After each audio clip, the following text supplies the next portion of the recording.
야, 여기서 뭐 하냐? 동양인들은 공부만 하지 않냐? 잘난 척할 생각 마라. 너네 나라로 꺼져. 너 같은 애들은 이 학교에 있을 자격 없어. 텍사스의 명문 사립학교 복도를 지날 때마다 들려오던 말들이었습니다. 당시 겨우 15살이었던 저는 그 말들이 날마다 가슴을 후벼 파는 것을 느꼈습니다. 하지만 그날만큼은 달랐습니다. 처음으로 학교 강당 앞에 섰습니다. 손에 땀이 차고 심장이 두근거렸습니다. 하지만 저는 물러설 생각이 없었습니다. 안녕하십니까? 저는 케빈 박입니다. 순간 강당이 조용해졌습니다. 평소 저를 무시하던 학생들도, 늘 제 존재를 투명인간 취급하던 선생님들도 저를 바라보고 있었습니다. 저는 차분히 말을 이어갔습니다. 얼마 전 제가 대회에서 받은 상금 20만 달러를 이 학교에 기부하고 떠납니다. 순간 술렁임이 강당을 가득 메웠습니다. 제가 받은 상금이 학교 장학금으로 쓰여 학생들이 더 큰 꿈을 꿀 수 있도록 한다는 말에 모두가 놀란 듯 했습니다. 그리고 몇 초의 정적이 흐른 뒤 강당을 가득 메운 박수 소리가 터져 나왔습니다. 이제 겨우 15살이 된 학생이 약 4억 원을 학교에 기부한다는 소식은 곧 학교 전체를 뒤흔들었습니다. 하지만 아무도 몰랐습니다. 제가 그 순간까지 어떤 일들을 겪었고 어떤 방식으로 이 자리까지 오게 되었는지. 저는 텍사스의 작은 수선집에서 자랐습니다. 부모님은 한국에서 어렵게 이민을 오셨고 힘들게 가게를 운영하며 생계를 이어갔습니다. 아버지는 손재주가 좋았고 어머니는 밤늦게까지 옷감을 정리하며 늘 피곤한 얼굴을 하고 계셨습니다. 케빈아, 가게 잠깐 좀 봐줄래? 아버지는 허리 통증을 호소하며 한숨을 쉬었고 저는 자연스럽게 가게 일을 돕기 시작했습니다. 손님들이 맡긴 옷을 정리하고 고장난 재봉틀을 손보며 낡은 수선작업대 위에서 부모님의 고된 삶을 지켜봤습니다. 학교에서 돌아오면 당연히 숙제보다 가게 일이 먼저였습니다. 바느질 도구를 정리하고 단추를 달고 고객들에게 옷을 건네는 일이 일상이었습니다. 하지만 수선집에서의 시간은 제게 다른 의미로 다가왔습니다. 어머니는 한 번도 불평하지 않으셨지만 저는 부모님의 힘든 모습을 보며 결심했습니다. 나는 반드시 성공해야 한다. 이 가게에서 벗어나 부모님께 더 나은 삶을 드려야 한다. 그 결심 하나만으로 저는 모든 걸 버텨낼 수 있었습니다. 학교에서는 매일 같은 일이 반복되었습니다. 친구들은 점심시간이 되면 제 자리를 피해갔고 누군가는 책상에 김치 냄새나라고 적어놓기도 했습니다. 점심시간이 되면 저는 혼자 구석에 앉아 도시락을 먹었습니다. 때로는 도시락을 먹고 있을 때 누군가 다가와 비아냥거리기도 했습니다. 오늘도 빨간 배추 먹냐? 김치 냄새 좀 치우라고 해라. 모두가 웃고 저는 아무렇지 않은 척했지만 속은 타들어갔습니다. 수업 시간에도 마찬가지였습니다. 제가 발표하면 몇몇 애들이 웃었고 선생님은 그저 모른 척했습니다. 수학 문제를 풀 때조차 제 실력을 무시하려 들었습니다. 그러나 저는 포기하지 않았습니다. 제가 선택할 수 있는 길은 딱 하나뿐이었으니까요. 더 강해지는 것. 그래서 저는 더 열심히 공부했습니다. 밤이 되면 수선집 한쪽에서 노트북을 켜고 프로그래밍을 공부했습니다. 부모님이 재봉틀을 돌리는 동안 저는 코드를 짜고 수학 문제를 풀었습니다. 그렇게 저는 수학 올림피아드에서 우승했습니다. 그러나 학교는 저를 대표로 내세우지 않았습니다. 저와 함께 출전한 백인 학생이 학교의 대표로 언급되었고 제 이름은 발표되지 않았습니다. 그냥 모른 척하면 되잖아. 그 말을 듣고 처음으로 화가 났습니다. 제가 밤을 새우며 노력한 모든 것들이 한순간에 지워졌다는 사실에. 그날 밤 저는 수선집에 앉아 가위를 쥔 채 멍하니 있었습니다. 아버지는 말없이 작업을 이어가셨고 어머니는 한숨을 쉬셨습니다. 그러나 저는 이렇게 주저앉을 수 없었습니다. 더 큰 무대에서 증명해 보이겠어. AI 창업 경진 대회 포스터를 손에 쥐었습니다. 이 대회는 단순한 발표회가 아니었습니다. 각자가 개발한 AI 기술을 직접 시연하고 그것이 얼마나 실용적인지를 심사위원들 앞에서 증명해야 하는 자리였습니다. 여기서 인정받으면 투자 기회를 얻을 수도 있었습니다. 하지만 저를 바라보는 시선은 달갑지 않았습니다. 저런 애가 여기 왜 있어? AI 창업이 뭔지도 모를걸? 수학 올림피아드 때도 학교에서 안 밀어줬는데 이번에도 마찬가지겠지. 수선집에서 밤새 연구한 알고리즘이 머릿속을 스쳐 지나갔습니다. 손끝이 살짝 떨렸지만 저는 고개를 들었습니다. 이번엔 다를 거야. 대회장에 도착하자 이미 팀원들과 함께 준비를 마친 참가자들이 서로 발표 연습을 하고 있었습니다. 대부분 부유한 집안 출신이거나 명문 사립학교에서 최고 성적을 기록한 학생들이었습니다. 그들의 팀원들은 모두 최신형 노트북과 태블릿을 사용하고 있었고 준비된 프레젠테이션도 완벽해 보였습니다. 반면 저는 혼자였습니다. 누구도 도와줄 사람이 없었고 스스로 모든 것을 준비해야 했습니다. 에이, 저 친구는 그냥 경험 삼아 나온 거겠지. 옆에서 웅성대는 소리가 들렸습니다. 하지만 저는 신경 쓰지 않았습니다. 아무도 저를 믿지 않는다는 것쯤은 이미 익숙했으니까요. 대회는 오전 10시부터 시작되었습니다. 각 팀은 자신들이 개발한 AI 모델을 발표하고 심사위원들은 그 기술이 얼마나 현실적이고 혁신적인지를 평가했습니다. 첫 번째 발표자가 무대에 올랐습니다. 그들은 AI를 활용한 음성 인식 서비스를 소개했습니다. 음성 명령만으로 스마트 홈 시스템을 조작하는 기술이었고 관객들은 감탄했습니다. 두 번째 팀은 자동 번역 AI를 발표했습니다. 실시간으로 여러 언어를 감지하고 빠르게 번역하는 기술이었죠. 심사위원들은 고개를 끄덕이며 긍정적인 반응을 보였습니다. 그러나 세 번째 팀의 발표에서 저는 알았습니다. 이 대회의 핵심은 기술력뿐만이 아니라 설득력이라는 것을. 그 팀은 AI 기반 의료 진단 시스템을 발표했는데 발표를 하면서 끊임없이 우리의 기술은 미래 의료 시장을 혁신할 것입니다. 라고 강조했습니다. 단순히 기술을 설명하는 것이 아니라 이 기술이 얼마나 가치 있는지를 심사위원들에게 각인시키는 것이 핵심이었습니다. 제 차례가 되었습니다. 심장이 터질 듯 뛰었지만 저는 천천히 무대 위로 걸어갔습니다. 대회장 스크린에 제 발표 자료가 떴습니다. 안녕하십니까?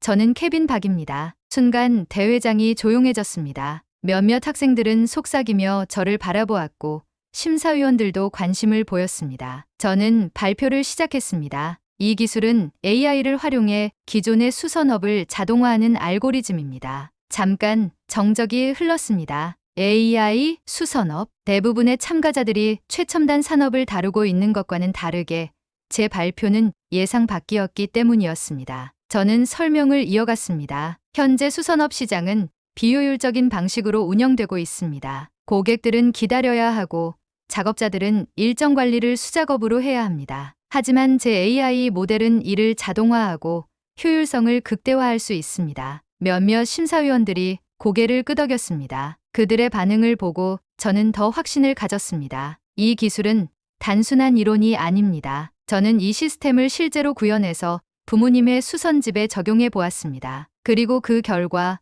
매출이 30% 증가하고 작업 속도가 2배로 빨라졌습니다. 이 말을 듣고 심사위원들이 술렁였습니다. 한 명이 마이크를 집어 들었습니다. 이 기술이 실용적이라는 것은 인정하겠습니다. 하지만 수선업은 규모가 작은 산업입니다. 이 AI 모델이 다른 산업에도 적용될 가능성이 있습니까? 이 질문이 올 줄 알고 있었습니다. 저는 미소를 지으며 대답했습니다. 물론입니다. 이 기술은 의료 수선업뿐만 아니라 물류 최적화, 공장 생산 관리 등 다양한 분야에 적용할 수 있습니다. 저는 이 모델이 더 큰 산업에도 기여할 수 있다고 확신합니다. 그 순간 심사위원들의 눈빛이 바뀌었습니다. 이제는 단순히 고등학생의 실험이 아니라 실제 시장에서 활용될 수 있는 기술이라는 것을 깨달은 것이었습니다. 발표가 끝나고 저는 조용히 무대에서 내려왔습니다. 손에는 땀이 잔뜩 차 있었지만 만족스러웠습니다. 그리고 대망의 결과 발표. 참가자들이 모두 긴장한 채 무대를 바라보고 있었습니다. 올해 AI 창업 경진 대회의 우승자는 사회자가 잠시 뜸을 들였습니다. 순간 숨소리조차 들리지 않을 만큼 조용해졌습니다. 케빈 박. 순간 정적이 흘렀습니다. 모두가 제 쪽을 바라보았습니다. 그리고 곧 우레와 같은 박수 소리가 터져나왔습니다. 몇몇 참가자들은 믿을 수 없다는 표정을 지었고 저를 무시하던 학생들은 입을 다물었습니다. 심사위원들이 저를 향해 미소를 지으며 손을 내밀었습니다. 그 순간 저는 깨달았습니다. 이제 더 이상 내 가치를 증명할 필요가 없다. 이미 나는 증명해냈다. 그러나 이것은 끝이 아니었습니다. 오히려 진짜 시작이었습니다. 대회가 끝난 후 몇몇 기업들이 저에게 연락을 해왔습니다. 이 기술을 우리 회사에서 활용하고 싶습니다. 더 연구해 볼 의향이 있나요? 그리고 MIT에서도 연락이 왔습니다. 우리는 당신과 함께 연구하고 싶습니다. 그날 밤 저는 부모님 가게에 돌아와 무거운 상을 내려놓았습니다. 아버지가 물었습니다. 대회는 어땠어? 저는 잠시 아버지를 바라보다가 상을 보여드렸습니다. 1등 했어요. 아버지는 아무 말도 하지 않았습니다. 그러다 조용히 제 어깨를 두드렸습니다. 어머니는 눈시울을 붉히며 말했습니다. 내가 해냈구나. 그 순간 저는 진짜 의미의 승리를 실감했습니다. 하지만 저는 알고 있었습니다. 이제부터가 시작이라는 것을. 이제 더 큰 세상으로 나아가야 했습니다. 대회에서 우승한 후 제 삶은 빠르게 변화하기 시작했습니다. 학교에서는 여전히 저를 인정하지 않았지만 외부에서는 달랐습니다. 지역 신문에서 기사를 냈고 몇몇 기업에서 연락이 왔습니다. 어떤 회사는 제 아이디어를 더 발전시키기 위해 멘토링을 제공해주겠다고 했습니다. 하지만 가장 중요한 것은 따로 있었습니다. 부모님이 제 이야기를 듣고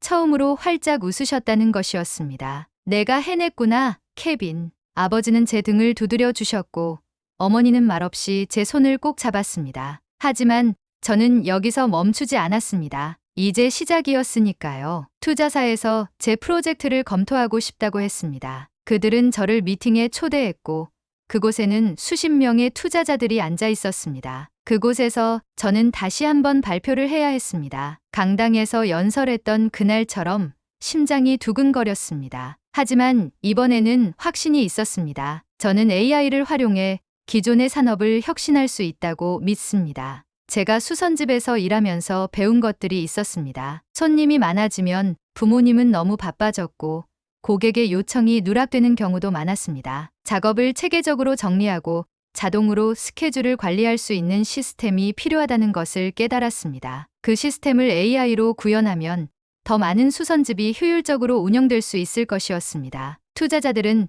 조용히 제 이야기를 들었습니다. 몇몇은 미간을 찌푸렸고 몇몇은 고개를 끄덕였습니다. 그리고 발표가 끝난 후 한 명이 손을 들었습니다. 이 아이디어가 정말 실현 가능하다고 생각합니까? 그 질문을 듣고 저는 잠시 숨을 골랐습니다. 그러고는 천천히 대답했습니다. 실현 가능하다고 생각합니다. 그리고 저는 직접 경험했습니다. 그 순간 방 안의 공기가 바뀌었습니다. 저는 부모님의 가게를 예로 들어 설명했고 시스템의 필요성을 논리적으로 이야기했습니다. 그렇게 몇 시간이 지나고 저는 투자 유치를 성공적으로 마무리했습니다. 이제 정말로 사업을 시작할 때였습니다. 하지만 문제는 여전히 남아 있었습니다. 저는 아직 고등학생이었고 부모님은 가게를 운영하느라 너무 바빴습니다. 저 혼자서 모든 것을 감당해야 했습니다. 그래서 저는 결심했습니다. 밤을 새워가며 시스템을 개발하기로. 낮에는 학교를 다니고 밤에는 코드를 짜고 새벽에는 부모님 가게에서 손님들을 도왔습니다. 그렇게 몇 달이 지나고 첫 번째 프로토타입이 완성되었습니다. 이제 이 시스템을 시장에 내놓을 차례였습니다. 저는 지역의 작은 수선집들을 직접 찾아갔습니다. 그리고 사장님들에게 이 시스템을 써볼 수 있도록 무료로 제공하겠다고 했습니다. 처음에는 다들 반신반의했습니다. 이런 걸 만든다고 손님이 더 오겠어? 하지만 몇 주가 지나자 변화가 나타났습니다. 작업 효율이 높아졌고 고객들의 만족도가 상승했습니다. 그제야 사람들은 제 시스템을 인정하기 시작했습니다. 그리고 어느 날 지역 신문에서 다시 한번 저를 인터뷰하러 왔습니다. 이 기술이 성공하면 앞으로 어떤 계획이 있나요? 기자는 제게 물었습니다. 저는 잠시 생각하다가 대답했습니다. 저는 이 기술을 더 많은 사람들에게 제공하고 싶습니다. 그리고 몇 달 후 저는 MIT에서 입학 허가를 받았습니다. 부모님은 기쁨의 눈물을 흘리셨습니다. 내가 해냈구나, 케빈. 하지만 저는 아직 해야 할 일이 많았습니다. MIT는 단순한 종착지가 아니라 새로운 시작이었으니까요. 미국 최고의 공과대학에 입학한 순간 저는 더 높은 목표를 세웠습니다. 이제 전 세계가 주목하는 기술을 만들겠다. 그 목표를 이루기 위해 저는 다시 한번 도전해야 했습니다. MIT에 입학한 순간 저는 새로운 세계에 들어섰다는 것을 깨달았습니다. 학교는 달랐습니다. 이곳에는 저를 차별하는 사람도 무시하는 사람도 없었습니다. 대신 모두가 치열하게 경쟁하며 자신의 가치를 증명하려 했습니다. 하지만 저는 알고 있었습니다. 제가 이 자리에 오기까지 얼마나 많은 벽을 넘어왔는지를. 여기서도 저는 스스로를 증명해야 했습니다. 같은 전공을 선택한 학생들 대부분이 이미 스타트업을 운영하거나 세계적인 기업에서 인턴 경험을 쌓은 인재들이었습니다. 그들과 경쟁하려면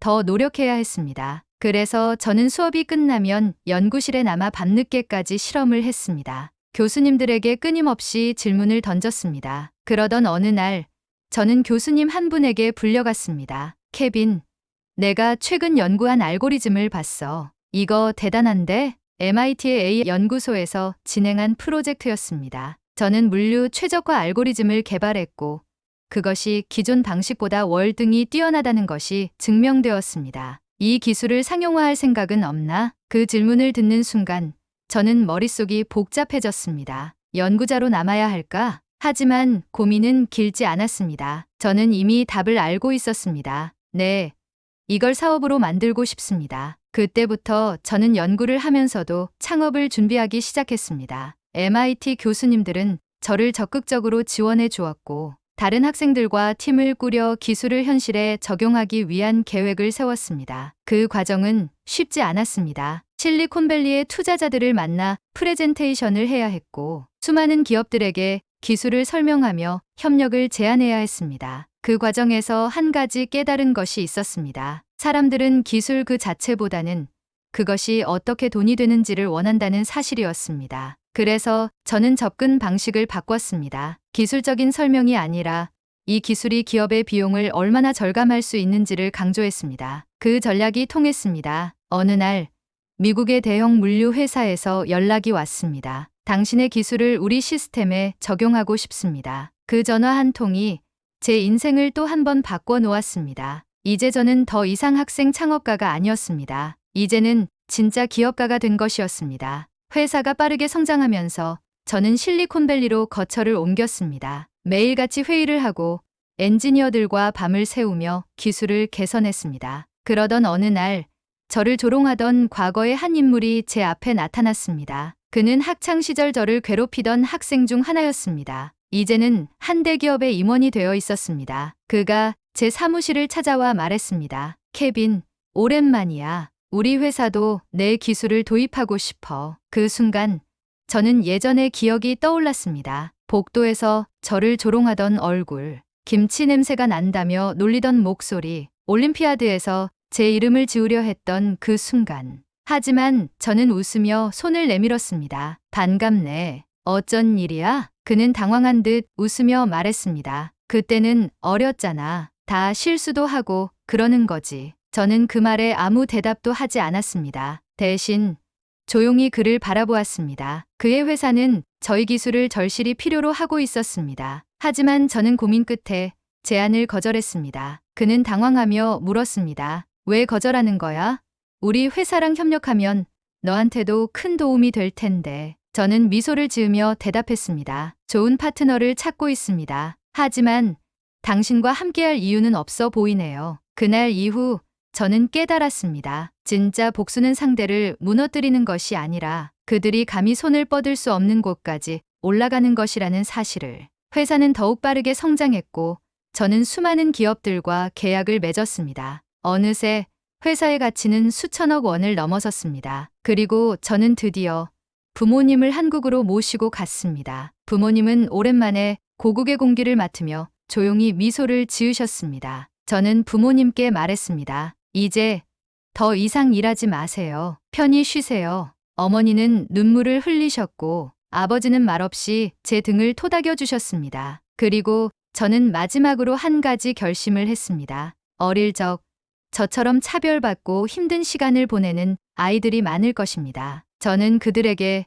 기회를 주고 싶었습니다. 그래서 저는 한국과 미국에서 AI 교육 프로그램을 지원하기로 했습니다. 어린 학생들에게 무료로 코딩을 가르치고 기술을 통해 더 나은 삶을 만들 수 있도록 돕는 것이었습니다. 그렇게 저는 새로운 목표를 향해 나아가고 있었습니다. 성공은 끝이 아니었습니다. 그것은 더 큰 도전을 향한 시작이었습니다. 그리고 저는 이 이야기를 통해 누군가에게 작은 희망이 되기를 바랐습니다. 포기하지 않는다면 누구라도 자신만의 길을 만들어 갈 수 있다는 것을. 부모님을 한국으로 모시고 온 후 저는 한동안 모든 것을 내려놓고 가족과 시간을 보냈습니다. 어머니는 오랜만에 한국 음식을 드시며 눈물을 흘리셨습니다. 이제는 모든 게 꿈만 같아 내가 이렇게 될 줄이야. 아버지는 조용히 차를 마시며 창밖을 바라보셨습니다. 어릴 때 내가 매일 가게에서 바느질 도구를 정리하던 게 엊그제 같은데 말이야. 저는 부모님이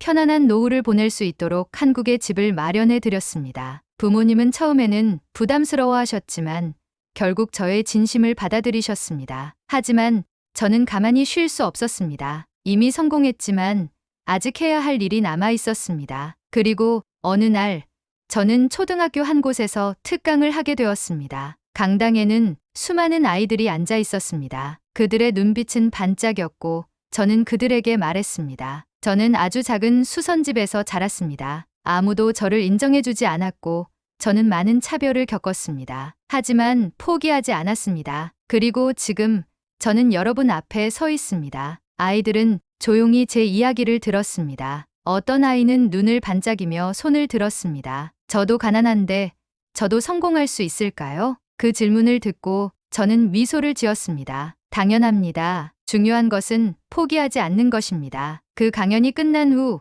저는 한 가지를 결심했습니다. AI 기술을 활용해 교육을 혁신하는 프로젝트를 시작하기로 한 것이었습니다. 기술이 있다면 더 많은 아이들이 기회를 얻을 수 있었습니다. 환경이 어렵더라도 누구나 원하는 꿈을 이룰 수 있도록 돕는 것이 제 목표가 되었습니다. 그렇게 저는 다시 미국으로 돌아가 새로운 프로젝트를 시작했습니다. 회사는 여전히 빠르게 성장하고 있었습니다. 하지만 저는 단순한 사업가가 아니라 더 큰 비전을 가진 사람이 되고 싶었습니다. 이제 저는 또 다른 누군가가 꿈을 이룰 수 있도록 돕고 싶었습니다. 그것이 제가 걸어가야 할 길이었습니다. 제가 이루어낸 성공은 끝이 아니라 새로운 시작이었습니다. 여러분, 사연 어떠셨나요? 자랑스러운 대한민국입니다. 오늘 이야기가 마음에 와닿으셨다면 구독과 좋아요를 부탁드립니다. 더욱더 다양한 콘텐츠를 준비해 나가겠습니다. 시청해주셔서 감사합니다.